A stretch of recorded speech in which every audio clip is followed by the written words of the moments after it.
Шалқан ертегісі. Баяғы бір заманда шал мен кемпір болыпты. Олардың бақшасы бар екен. Бірде шал шалқан отырғызады. Шалқан үп-үлкен боп өседі. Бір күні шал шалқанды жерден суырып алмақшы болады. Ар тартады, бер тартады. Бірақ шалқанды шығара алмайды. Шал көмекке кемпірін шақырады. Кемпір шалдан, шал шалқаннан ұстап, ары тартады, бері тартады. Бірақ орнынан қозғалта да алмайды. Кемпір көмекке немере қызын шақырады.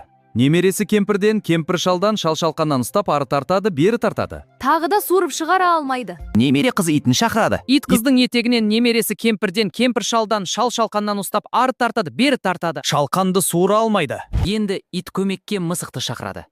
Мысық иттің құйрығынан, ит қыздың етегінен немересі кемпірден, кемпір шалдан, шал шалқаннан ұстап, ары жұлқыды, бері жұлқыды. Шалқан шықпайды. Мысық болса, тышқанды шақырады.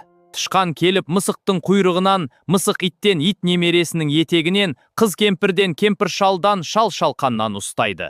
Олар тарта-тарта ақыр шалқанды суырып шығарады.